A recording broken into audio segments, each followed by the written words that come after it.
Hello dear students. So in this lecture now we will continue discussing about the Human Genome Project. We already had seen a brief introduction of the Human Genome Project and you had seen that how it was very important and how useful it seems to have the human genome sequences available. So now let us discuss it in more methodological or technological or technical detail. तो सबसे पहले मैं आपको बता दूं कि जो human genome है वो क्या है। जितना भी डीएनए प्रेजेंट है वो सबका जो सीक्वेंसेस है एक साथ मिला करके आप उसको ह्यूमन जीनोम सीक्वेंस बोलते हैं, राइट। तो क्रोमोसोम 1 से 22 तक और उसके बाद क्रोमोसोम एक्स और क्रोमोसोम वाई, राइट। रादर इसमें हम माइटोकॉन्ड्रिया का जो अलग जीनोम होता है तो उसको भी इंक्लूड कर सकते हैं ह्यूमन जीनोम सीक्वेंस में, ठीक है। तो अगर ऑप्शन में माइटोकॉन्ड्रियल सीक्वेंस आता है तो उसको भी आप उसमें इंक्लूड करेंगे। यूजुअली वो ऑप्शन में नहीं दिया जाता है। तो जब आप एक ह्यूमन के सेल्स से डीएनए को आइसोलेट करके और फिर उसको सीक्वेंस करते हैं और फिर उस डेटा को एनालाइज करते हैं, ये इस फिगर में एक स्कीमेटिक डायग्राम दिखाया गया है। तो इस डीएनए के सीक्वेंसिंग को आप दो तरह से कर सकते हैं। सबसे पहला तो एक डायरेक्ट अप्रोच होगा कि आप ये जो डीएनए है उसका जस्ट इसका सीक्वेंसिंग आप करो और इसका जो भी बेस का सीक्वेंसेस है सारे क्रोमोसोम्स का, right from the 5 prime and से स्टार्ट करके आप पूरा लास्ट तक चले जाइए उस क्रोमोसोम का, right from the beginning till the end you sequence the entire DNA. ठीक है, डीएनए क्या है, एक very very long stretch of the molecule. आपने साइज कैलकुलेट किया था, राइट। तो एक तो ये हो गया कि आप सिंपल सीक्वेंसिंग कीजिए इस पूरे जीनोम का, पूरे क्रोमोसोम्स का, और आपके पास वो डेटा आ गया, सीक्वेंस का डेटा। तो this was the major portion of the human genome sequencing project. इसके अलावा एक इसका थोड़ा सा सेपरेट और अनदर आर्म भी था जो मैं आपको यहाँ बताना चाहूँगा। आपके सिलेबस में थोड़ा सा दिया हुआ है। तो जो दो अप्रोचेस हैं, सबसे पहला देखिए simple sequencing of the whole genome or the DNA, and the second is the all genes expressing as RNAs. Okay, so as you know that whatever DNA or genome is present in the human or in any organism, it passes the information in the form of the RNA, ठीक है, sorry RNA। तो DNA से RNA को information pass होता है। तो जो information DNA के अंदर है सेम इन्फॉर्मेशन जो है ट्रांसक्राइब होता है आरएनए के अंदर। इन अदर वर्ड्स हम ये कह सकते हैं कि अगर आपने उस पर्टिकुलर सेल का, उस पर्टिकुलर ऑर्गेनिज्म का अगर आरएनए का सीक्वेंस डिटरमाइन कर लिया तो आप उससे डीएनए का सीक्वेंस भी बता सकते हो, राइट। लेकिन इसमें एक ड्रॉबैक ये रह जाएगा कि कुछ रीजन्स ऐसे होते हैं जहाँ पे ट्रांसक्रिप्शन नहीं होता है। जैसे हमने डिस्कस किया था पहले कि इंटरजीनिक रीजन्स, यानी दो जीन्स के बीच के रीजन्स जो हैं वो इंटरजीनिक रीजन्स बोलते हैं और वहाँ पे ट्रांसक्रिप्शन नहीं होता है। तो उस रीजन को आप आरएनए से डिटरमाइन नहीं कर सकते हो। लेकिन अदरवाइज़ अगर आप जो भी जीन्स एक्सप्रेस हो रहे हैं किसी पर्टिकुलर सेल में, आप उसके सारे आरएनए को, टोटल आरएनए को निकाल करके, आइसोलेट करके और उसकी सीक्वेंसिंग करते हो, यानी आप जो बहुत सारे thousands of the RNAs are present in that cell, you take these RNA molecules and then sequence them, and these RNA sequences will give you an information about the DNA sequences also, right। तो इस तरह से जो sequences determine किए गए RNA के help से उनको ESTs बोला जाता है या फिर एक्सप्रेस्ड सीक्वेंस टैग्स, ठीक है। इसी का शॉर्ट फॉर्म है ESTs, expressed sequence tags. Expressed sequence का मतलब क्या हुआ कि जो डीएनए है वो अपने आप को एक्सप्रेस करा रहा है आरएनए के फॉर्म में, that is why it is an expressed sequence. And tags means this is a small stretch of the RNA from a portion of that particular DNA or that particular genome, इसीलिए इसको बोलते हैं expressed sequence tags, ठीक है। यानी कि आप एक direct sequencing of the genome के थ्रू सीक्वेंस कर सकते हैं और दूसरा आप ESTs के थ्रू यानी एक्सप्रेस्ड सीक्वेंस टैग्स के थ्रू आप जीनोमिक सीक्वेंस के बारे में आपको इन्फॉर्मेशन मिल सकता है, राइट। तो ये दो अप्रोचेस थे। अब हमने आपको बताया था कि सीक्वेंस अनोटेशन जो है वो क्या चीज़ होती है। तो सीक्वेंस अनोटेशन जो है ये एक इम्पॉर्टेंट टर्म है, इसका मीनिंग आप सबको समझना बहुत ज़रूरी है। तो अनोटेशन जो वर्ड बना है ये बना है अनोटेट से, एंड अगेन अनोटेट जो बना है ये बना है नोट से, to make note of. Annotated means to add note to और नोटेशन ऑफ द रीजन्स। यानी आप सीक्वेंस एनोटेशन कर रहे हो तो क्या कर रहे हो, आप जो डीएनए का सीक्वेंस है उसमें नोट्स आप लिख रहे हो, नोट्स डाल रहे हो। फॉर एग्जांपल आप नोटिफाई कर रहे हो कि इतना रीजन आरएनए का है, इतना रीजन इतना रीजन प्रोमोटर का है, इतना रीजन इंट्रॉन का है, इतना रीजन एक्सॉन का है, इतना रीजन इस जीन का है, इतना रीजन फलां जीन का है, इतना रीजन दूसरे जीन का है, इतना इंटरजीनिक रीजन है। तो ये प्रोसेस जो आप करते हो इसको अनोटेशन बोलते हैं, ठीक है। तो टू ऐड नोट टू, या फिर अदर वर्ड्स में हम बोल सकते हैं notation of the different regions of the DNA sequence, ठीक। नोटेशन का मतलब आप जो भी रीजन है उसके बारे में आप नोटिफाई कर रहे हो, आप एक इंडिकेशन दे रहे हो कि वो कौन सा रीजन है, क्या रिप्रेजेंट कर रहा है। तो this process is called a sequence annotation, ठीक। तो सीक्वेंसिंग ऑब्टेन होने के बाद you must do sequence annotation also. Otherwise अगर आपको पता नहीं है कि कौन सा डीएनए किस क्रोमोजोम का है, कौन सा डीएनए किस जीन का है, तो उस इन्फॉर्मेशन का कोई मतलब नहीं है, right. It is not useful at all. So how this process of the DNA sequencing was done, उसके लिए एक बेसिक जो स्कीमेटिक फ्लो है, बेसिक जो अंडरस्टैंडिंग है, आपको सिर्फ वो होना है, आपको बिल्कुल भी डिटेल में जाने का ज़रूरत नहीं है। बेसिक इन्फॉर्मेशन आप ये समझ लीजिए कि जो भी डीएनए आपको सीक्वेंस करना है, आपको उस ऑर्गेनिज्म से, जो भी ऑर्गेनिज्म है ह्यूमन है, ठीक है, उसका एक टिश्यू का पोर्शन लेना है, यानी कि उस टिश्यू से आपको जो इवेंचुअली आपको सेल्स लेने होंगे, उस सेल के अंदर न्यूक्लियस होगा और न्यूक्लियस के अंदर डीएनए होगा। तो उस पर्टिकुलर ऑर्गेनिज्म से, उस पर्टिकुलर सेल से आपको डीएनए को आइसोलेट करना है, प्योरीफाई करना है, ठीक। तो फर्स्ट स्टेप होगा आइसोलेट डीएनए और isolation of the DNA. Next आप क्या करेंगे, हमने पहले भी डिस्कस किया था कि जो भी डीएनए आपके पास मिला है प्योर डीएनए होना चाहिए, ठीक। अब उस डीएनए को आप क्या करोगे, स्मॉल पीसेस में कन्वर्ट करोगे। तो स्मॉल रैंडम फ्रेगमेंट्स या रैंडम स्मॉल फ्रेगमेंट्स आप इसके जनरेट करोगे। वो किस तरह से आप करोगे, आप इसको किसी एंजाइम से कट कर सकते हो, और you can also break it by physical और मैकेनिकल शेयरिंग। आपको पता है कि DNA is a very thin but very long molecule, ठीक है। तो आप इसी तरह इमेजिन कीजिए कि एक बहुत पतला सा बट बहुत ही लंबा रॉड अगर आप ले लो तो उसको ब्रेक करना रिलेटिवली इजी हो जाता है, राइट।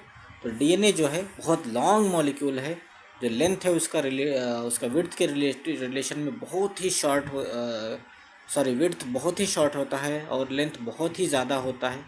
तो इस प्रॉपर्टी की वजह से DNA is easily breakable by the mechanical sharing और मैकेनिकल जर्क्स, ठीक है। तो आप फिजिकल मेथड से डीएनए को ब्रेक कर सकते हो और केमिकल मेथड से यानी एंजाइमेटिक मेथड से भी आप इसको ब्रेकेज या शेयरिंग कर सकते हो। And this is how you can obtain the small fragments from the DNA. अब ये जो आप ब्रेकेज करोगे यूजुअली ये क्या होता है, रैंडम होता है, क्योंकि मान लीजिए अगर आप कोई एंजाइम यूज़ करते हो तो वो एंजाइम ह्यूमन जीनोम के क्रॉस बहुत सारे क्रोमोसोम्स में डिफरेंट डिफरेंट जगह पे कट करेगा। अगर आप मैकेनिकल शेयरिंग करते हो यानी ब्रेक करते हो फिजिकली उसको, तो भी वो रैंडमली कहीं से भी ब्रेक होगा। इस तरह से आपको एक रैंडम फ्रेगमेंट मिलता है। अब ये जो रैंडम फ्रेगमेंट मिला, आप इसको क्या करोगे, क्लोन कर लोगे एक होस्ट में, ठीक है। क्लोन करने का मतलब क्या होता है, जस्ट हम अभी इसको डिस्कस करेंगे। इसका मतलब क्या होता है, आप ये समझ लीजिए कि इसको क्लोन करना है, आपको जोड़ना है और फिर इसको एक होस्ट में डालना है। होस्ट क्या होता है, बैक्टीरिया या यीस्ट, ठीक है। तो कुछ ऐसे ऑर्गेनिज्म जहाँ पे ये क्लोन आपका सर्वाइव करेगा और ग्रो करेगा उसको बोलते हैं होस्ट। तो जब आप क्लोन करोगे इसको होस्ट में, तो वहाँ पे जो आपका डीएनए है, रैंडम फ्रेगमेंट है, वो एम्पलीफाई हो जाएगा, वो बढ़ेगा, ठीक। इसके लिए, इसको समझने के लिए मैं आपको एक छोटा सा एनालॉजी ये देता हूँ। आप ये समझ लीजिए कि आपको एक पास एक पर्टिकुलर ये बुक है, ठीक है, एक ह्यूज बुक है आपके पास, राइट। और इसको मान लीजिए एक बहुत ही इतनी मोटी सी बुक है आपके पास, और इसको आपको ज़ीरॉक्स करना है, ठीक। इतनी मोटी बुक ज़ीरॉक्स करने के लिए अगर आप वन बाय वन करेंगे, आप अकेले करेंगे, तो it will take a huge amount of time. तो आप उसको क्या कर सकते हो, if there is no harm in breaking और in this dismantling the book, what you can do that you can break this book or you can tear this book into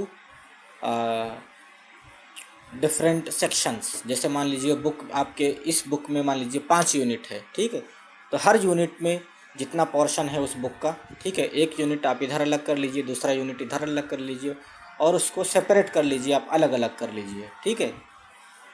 तो आप रैंडमली इस तरह से कर सकते हैं कि यूनिट वाइज भी कर सकते हैं, आप चैप्टर वाइज कर सकते हैं, या यूनिट चैप्टर के बजाय आप जस्ट सिंपली ये ले सकते हैं कि first 50 pages, next 50 pages, next 50 pages, इस तरह से आप सारे बुक को सेपरेट कर सकते हैं या डिफरेंट डिफरेंट पोर्शंस में आप इसको बांट सकते हैं। रैंडम का मतलब क्या हुआ कि आप चाहे 50 पेजेस लीजिए, चाहे चैप्टर वाइज लीजिए, चाहे यूनिट वाइज लीजिए, आप कोई भी अप्रोच रैंडमली चूज़ कर सकते हैं, ठीक है। Once you have made these different small fragments, then what you can do, you can distribute these small booklets to different people for xeroxing, right। अब वो xeroxing जो है वो क्या है, वो है सीक्वेंसिंग, यहाँ पे जिसकी हम एनालॉजी दे रहे हैं, ओके। और क्लोनिंग का मतलब क्या हुआ, मैं आपको यहाँ पे ब्रीफ में यहाँ बताता हूँ। आपके इस साल के सिलेबस में क्लोनिंग डिटेल में है, वो हम नेक्स्ट चैप्टर में है, बाद में वो हम बाद में पढ़ेंगे। अभी आप इतना समझ लीजिए कि एक क्लोनिंग वेक्टर होता है। Cloning vector is nothing but it is also a piece of the DNA, okay. इस डीएनए की क्या प्रॉपर्टीज़ होती हैं, क्या यूनिक फीचर्स होते हैं, वो सब हम बाद में पढ़ेंगे। अभी आप इतना समझ लीजिए कि you have a sequence of the DNA. यहाँ पे हम circular piece of the DNA ले रहे हैं, ठीक है। ये देखिए linear piece of the DNA है, लेकिन ये सर्कुलर पीस है। सर्कुलर पीस का मतलब क्या हुआ, ये 5 प्राइम एंड है, ये ऐसे ऐसे स्टार्ट हुआ, उसके बाद ये 3 प्राइम एंड आके उससे मिल गया, ठीक। यानी कि अगर ये जो डीएनए सीक्वेंस है, अगर आप इस एंड को इस एंड से जोड़ दो तो ये क्या मिलेगा, आपको एक सर्कुलर फ्रेगमेंट मिल जाएगा। तो यूजुअली जो क्लोनिंग वेक्टर्स होते हैं वो सर्कुलर फ्रेगमेंट्स होते हैं डीएनए के। तो आप क्लोनिंग वेक्टर्स को ले लोगे और फिर उसमें जो आपका ये स्मॉल रैंडम फ्रेगमेंट्स हैं, इनको इसके अंदर क्या करोगे, जोड़ दोगे। तो ये फ्रेगमेंट यहाँ पे आकर के आप इंसर्ट कराओगे। इस प्रोसेस को क्लोनिंग करते हैं। तो ये फ्रेगमेंट जब आप यहाँ पे आपके ऐड करा दोगे तो इस तरह से आपको एक नया फ्रेगमेंट मिलेगा, एक नया क्लोन्ड फ्रेगमेंट मिल जाएगा। तो ये क्लोनिंग वेक्टर और उसके अंदर ये इंसर्टेड होगा आपका DNA fragment. This is how you have got the cloned fragment, okay. Vector को थोड़ा और देख लेते हैं। वेक्टर जो है क्या होता है, ये वेक्टर जो है ये यानी कि ये जो small piece of the DNA sequence है, ये आप कहाँ से ऑब्टेन करते हो। जैसे हमने देखा कि ये जो सीक्वेंस आपने ये कहाँ से ऑब्टेन किया, ये जो डीएनए है कहाँ से आइसोलेट किया, आप ह्यूमन जीनोम का करें तो ये ह्यूमन जीनोम से आइसोलेट किया। लेकिन ये जो क्लोनिंग वेक्टर है, ये आप यूजुअली क्या करते हो, आप बैक्टीरिया से या यीस्ट से निकालते हो। ये एक स्पेशल सीक्वेंस होता है, ठीक है। ये एक तरह से आप ये ऐसे समझ सकते हो कि आप इसे डिफरेंट टाइप्स ऑफ केक्स बनाते हो, डिफरेंट फ्लेवर्स ऑफ केक्स बनाते हो, ठीक है। उसको आप यूज़ करते हो, लेकिन उसकी पैकेजिंग जो होती है वो आप यूजुअली प्लास्टिक का बनाते हो या फिर यूजुअली किस चीज़ का बनाते हो आप, जो कार्टन बॉक्सेस होते हैं उसका पैकेजिंग होता है, ठीक है।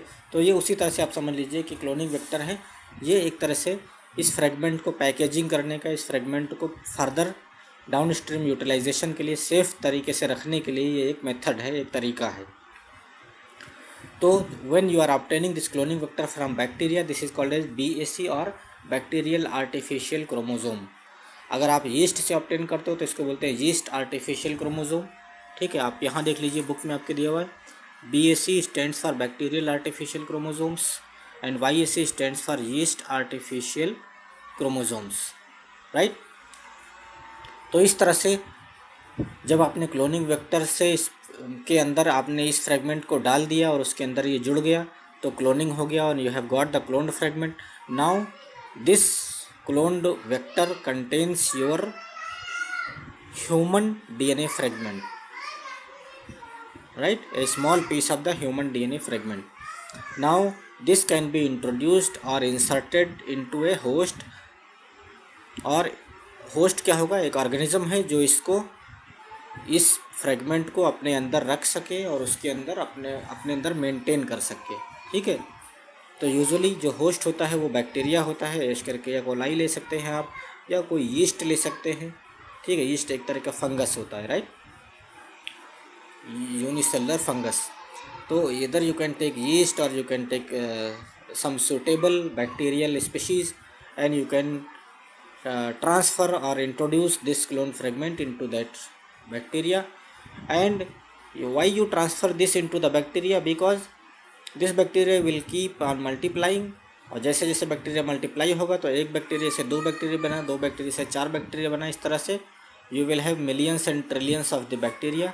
दैट मीन्स ये जो आपके पास फ्रेगमेंट है ये हर बैक्टीरिया के पास एक एक कॉपी होगा।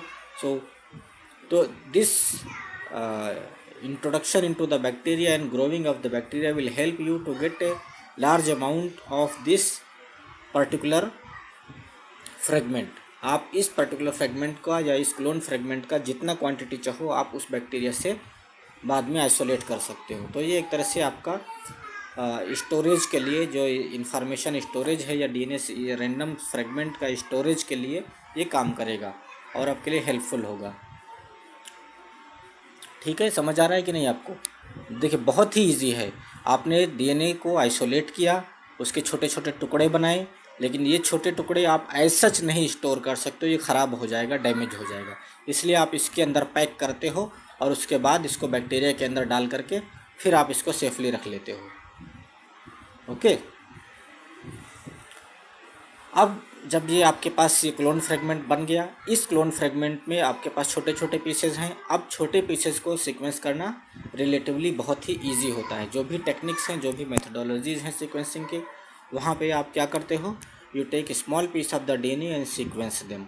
ओके, तो इस तरह से एक हमने ब्रीफ में देखा कि क्या स्ट्रेटजी यूज़ की गई थी डीएनए सीक्वेंसिंग के लिए ह्यूमन जीनोम प्रोजेक्ट में। ओके, अब हम थोड़ा सा ये देखते हैं सीक्वेंसिंग मेथड पे। सीक्वेंसिंग की टेक्नोलॉजी है, कई सारी मेथड्स हैं, कई टेक्नोलॉजीज़ हैं, वो सब हम आपके पास बाद में बायोटेक्नोलॉजी के चैप्टर्स हैं, वहाँ पे हम डिटेल में डिस्कस करेंगे। अभी थोड़ा सा इंट्रोडक्शन मैं आपको ये दे देता हूँ कि बहुत सारी टेक्निक्स हैं जो डीएनए सीक्वेंसिंग की। उसमें से एक टेक्निक है जिसको डेवलप किया था फ्रेडरिक सेंगर ने। ठीक है, फ्रेडरिक सेंगर एक ब्रिटिश साइंटिस्ट था। ये बहुत ही फेमस और बहुत ही जीनियस साइंटिस्ट माना जाता है और इसने डेवलप किया था एक तरह का सीक्वेंसिंग मेथड। ठीक है, तो फ्रेडरिक सेंगर और Sanger developed a sequencing method and this sequencing method is called as Sanger sequencing method also, उसके नाम के बेसिस पे। ठीक है, तो आपको मैं ये बता दूं कि सेंगर सीक्वेंसिंग मेथड जो है ये कोई फर्स्ट सीक्वेंसिंग मेथड नहीं था, लेकिन ये सीक्वेंसिंग मेथड बहुत ही पॉपुलर हुआ क्योंकि ये बहुत ही इजी मेथड था और अभी भी आज भी ये मेथड बहुत ही कॉमनली यूज़ किया जाता है डीएनए सीक्वेंसिंग के लिए। ठीक है, फ्रेडरिक सेंगर ने ये मेथड डेवलप किया डीएनए सीक्वेंसिंग के लिए। वो मेथड क्या है, कैसे डीएनए सीक्वेंस करता है, ये सब हम बाद में बायोटेक्नोलॉजी वाले चैप्टर में पढ़ेंगे। अभी आपको इतना बता दें कि फ्रेडरिक सेंगर ने जो फर्स्ट जीनोम था 5X174 का, वो सक्सेसफुली सीक्वेंस करके दिखाया एंड उसको इस अचीवमेंट के लिए नोबेल प्राइज़ दिया गया था। And let me tell you also one more information, Frederick Sanger is a scientist who got Nobel prize twice. ठीक है, एक बार इसने डीएनए सीक्वेंसिंग का मेथडोलॉजी डेवलप किया था, उसके लिए नोबेल प्राइज़ मिला। इससे पहले एक बार इसको रादर अनदर नोबेल प्राइज़ जो इसको मिला वो मिला था अमाइनो एसिड सीक्वेंस करने का मेथड भी फ्रेडरिक सेंगर ने डेवलप किया था। यानी डीएनए सीक्वेंसिंग कैसे करेंगे उसका मेथड डेवलप किया सेंगर ने, और जो आपका प्रोटीन है वो अमाइनो एसिड के सीक्वेंसेस से बना होता है, एक पॉलीपेप्टाइड चेन होता है, तो उस अमाइनो एसिड का सीक्वेंसेस जो है वो कैसे डिटरमाइन करेंगे वो मेथड भी सेंगर ने डेवलप किया था। तो 2 बार इस तरह से सेंगर को नोबेल प्राइज़ मिला था। तो ये हो गई सेंगर सीक्वेंसिंग की बात।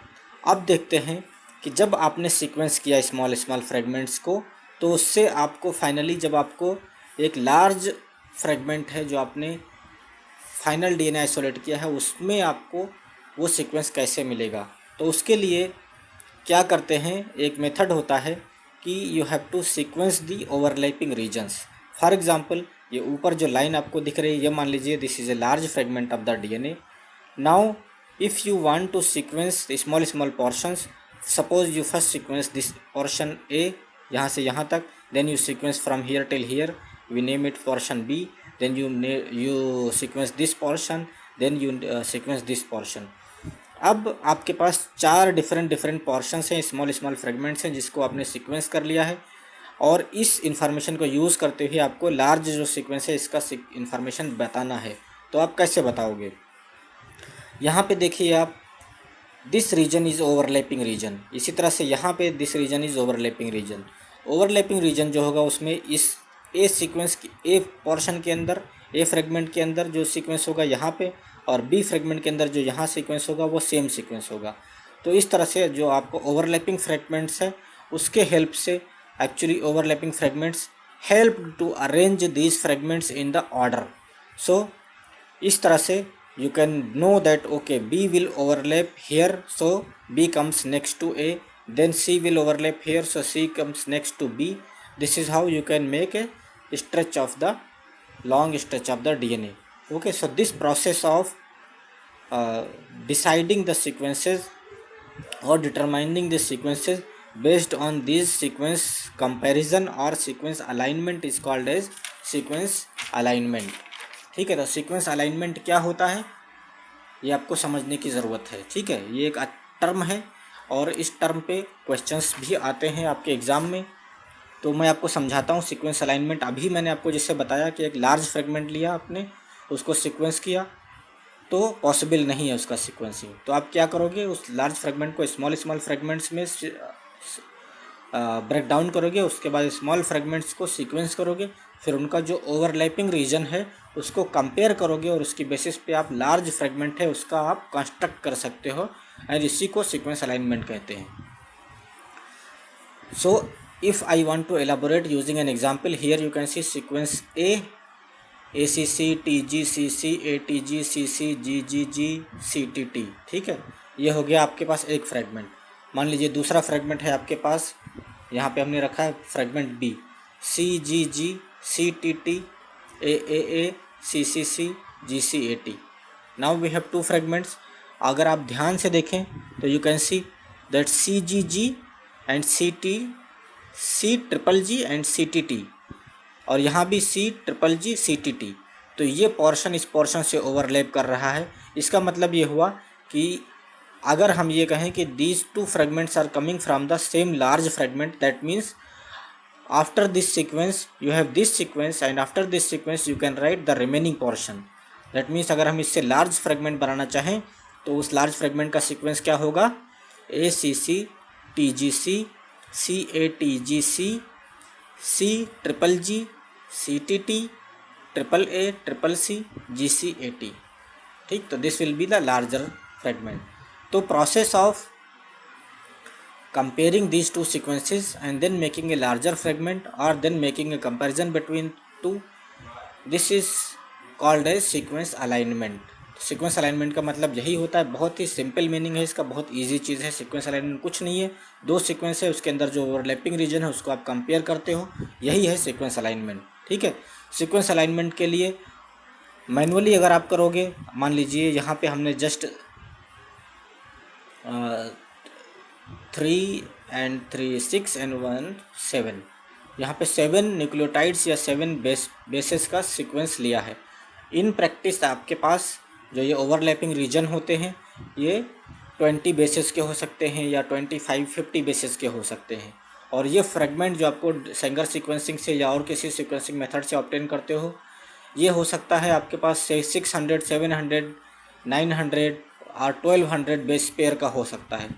तो once you have these large sequences and इस तरह के आपके पास हंड्रेड्स और थाउजेंड्स ऑफ सीक्वेंसेस हैं, तो मैनुअली इसको करना बहुत डिफ़िकल्ट हो जाता है. तो इस तरह का अलाइनमेंट, इस तरह का कंपैरिजन करने के लिए, मैचिंग करने के लिए आप क्या करते हो, you can utilise certain algorithms using the computer.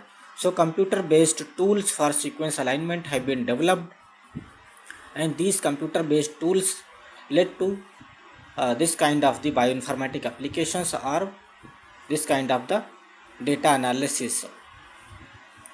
Okay, and this helped to construct the sequence for the entire chromosomes. तो अब आप इमेजिन कर सकते हो कि एक क्रोमोसोम था, लार्ज क्रोमोसोम है, क्रोमोसोम 1, उसके स्मॉल स्मॉल फ्रेगमेंट्स हो गए, उनको आपने सीक्वेंस किया, उसके बाद आपने सीक्वेंस अलाइनमेंट से एक लार्ज फ्रेगमेंट बनाया, लार्ज फ्रेगमेंट से और बड़ा लार्ज फ्रेगमेंट बनाया, इस तरह से आप अलाइनमेंट करते चले गए, फाइनली आपको क्रोमोसोम 1 का एक कंप्लीट सीक्वेंस मिल जाएगा, right. So let me tell you कि chromosome 1 is the biggest chromosome and chromosome 1 is the biggest or largest chromosome in human genome and chromosome Y is the smallest chromosome in the human genome. तो chromosome 1 जो है human genome project में, because it is the largest chromosome, so it took the longest time. हमने ये पढ़ा था कि 1990 में ह्यूमन जीनोम प्रोजेक्ट लॉन्च हुआ था and the human genome project completed in 2003. But let me tell you that the chromosome 1 sequence was completed in May 2006. जो project है ह्यूमन जीनोम का वो तो 2003 में कंप्लीट हो गया था, लेकिन क्रोमोसोम 1 का जो कंप्लीट सीक्वेंस है, ठीक है, उसके लिए बहुत सारी गैप्स, बहुत सारे इन्फॉर्मेशंस स्टिल पेंडिंग रह गई थी, वो सारा इन्फॉर्मेशन यूटिलाइज करके और मई 2006 में फाइनली क्रोमोसोम 1 का कंप्लीट सीक्वेंस जो है वो मिल पाया। तो ये हो गया सीक्वेंस नोटेशन, आपने देख लिया। फिर सीक्वेंस अलाइनमेंट आपने क्या होता है ये देख लिया, ठीक है। एक ब्रीफ ओवरव्यू आपने देखा कि किस तरह से क्या मेथोडोलॉजी यूज़ किया सीक्वेंसिंग के लिए। अब हम एक देखते हैं डीएनए पॉलीमॉर्फिज्म। ये एक टर्म है जो ह्यूमन जीनोम सीक्वेंसिंग से रिलेटेड है, रादर किसी भी जीनोम्स के सीक्वेंस से रिलेटेड है और बहुत ही फ्रिक्वेंटली यूज़ होता है, बहुत ही कॉमन टर्म है। तो इसका मीनिंग आप अच्छे से समझ लीजिए। What is DNA polymorphism? So suppose you take certain gene, हम यहाँ पे for example we are taking haemoglobin gene, okay, and we are taking 3 persons, Charles, Francis and John. ये 3 लोगों का हमने जीनोम सीक्वेंस किया और हमने हीमोग्लोबिन जीन जो है इन तीनों लोगों का ले करके एक सेम रीजन, मान लीजिए इस जीन का कोई पर्टिकुलर एक एक्सॉन ले लिया और उस एक्सॉन को हम एक साथ में रख करके उसके बाद हम कंपेयर कर रहे हैं और देख रहे हैं। तो you can C now here that Charles का सीक्वेंस क्या है, ACC GT CAC। इसी तरह से फ्रांसिस का सीक्वेंस है एंड जॉन का सीक्वेंस है। Now if you see closely, यहाँ पे तीनों लेटर मैच कर रहे हैं, तीनों इंडिविजुअल्स में यहाँ भी मैच कर रहे हैं, but here you can see 2 individuals are having C but Francis is having G, ठीक है। तो 2 लोगों के पास साइटोसिन है न्यूक्लियोटाइड और फ्रांसिस के पास क्या है, ग्वानिन या ग्वानोसिन न्यूक्लियोटाइड है, guanylate, right. Guanine nitrogen base है और यहाँ पे साइटोसिन नाइट्रोजन बेस है। तो इसका मतलब ये हुआ कि जीन सेम है, ऑर्गेनिज्म सेम है, ये तीनों ह्यूमन है, जीन सेम है, सारे जीन्स जो हैं ये हीमोग्लोबिन के जीन हैं, सेम एक्सॉन्स हैं सबके, लेकिन फिर भी एक न्यूक्लियोटाइड डिफ़र कर रहा है। हमने सिकल सेल एनीमिया के केस में जैसे पहले देखा था, वहाँ पे हमने इसको क्या बोला था, म्यूटेशन बोला था, राइट। तो यहाँ पे भी एक तरह से ये एक म्यूटेशन का केस दिख रहा है।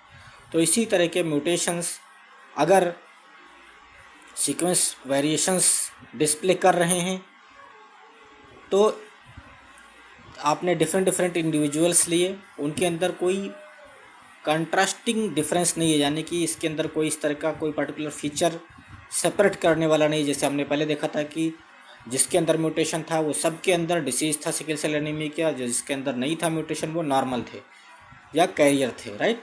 यहाँ पे इनके अंदर कोई डिसीज़ नहीं है, they all seem to be normal apparently, but still they have the sequence variation. So such kind of the mutations where there is no apparent disease but there is the variation in the sequences, they are called as the polymorphisms or DNA polymorphism. Poly means many, morph means forms, ठीक है। तो here this base has 2 forms or 2 kinds of the possibilities at this particular site. तो कुछ individuals में C है, कुछ individuals में G है। इसी तरह से अगर आप यहाँ पे देखें तो Charles and Francis has A but John has G, इसका मतलब यहाँ पे इस पोजीशन पे again there is a DNA polymorphism, right. तो ओवरऑल क्या होगा, जो भी जीनोम सीक्वेंसेस होंगे, जो भी जीन्स होंगे, उनका सीक्वेंस सेम होगा, but certain times there are many sites, many locations in the genome where there is certain changes, certain differences in the sequences, and these differences or variations in the nucleotide bases or these variations in the base pair sequences of the DNA sequence are called as DNA polymorphism. Okay तो ये DNA polymorphism एक feature हो गया। अब यहाँ पे हम देखते हैं रिपीट सीक्वेंसेस। रिपीट सीक्वेंसेस क्या होते हैं, इसका मतलब क्या होता है। तो अगर आप कोई भी DNA सीक्वेंस आपने सीक्वेंस किया है, ठीक है, किसी ऑर्गेनिज्म का या किसी जीन का या किसी भी क्रोमोसोम का, तो उसमें बहुत सारी पॉसिबिलिटीज़ होती हैं। कुछ रैंडम सीक्वेंसेस होते हैं, किसी भी तरह के हो सकते हैं, but there are sometimes some repeats. For example, you can find some DNA sequences where you have CA, CA, CA, CA, CA, CA. In this way, you have this CA motif repeating one after another hundreds of times or multiple times. So this is nothing but a repeat sequence, right? So let me tell you that in the human genome, we have a huge portion of the repeat sequences. ठीक है, तो these repeats may be of the 2 nucleotides long और these repeats may be of 4 nucleotides long, जैसे कि आप इसमें देखिए GCTA, GCTA, GCTA, तो these are the tetramer repeats. Okay, यहाँ पे क्या था, डाइमर रिपीट्स है, यहाँ पे टेट्रामेरिक रिपीट्स है। एंड GCTA है, फिर GCTA है, फिर GCTA, तो this is a small repeat region और fragment of the 4 nucleotides, यानी कि small fragment of 4 nucleotides is repeating few times. It may be tens of times, it may be dozens of times, it may be hundreds or it may be even thousands or lakhs of the times. Okay, इसी तरह से there is another possibility कि जैसे हमने देखा GCTA है, तो GCTA उसके बाद GCTA इस तरफ से देखोगे तो GCTA दिखेगा, यानी GCTA फिर ATCG, फिर GCTA, फिर ATGC, यानी इस तरह से GCTA है। तो you can find this kind of pattern also. So all this kind of the information you will get after you analyze these sequences very closely using certain software or using your reason and rationale.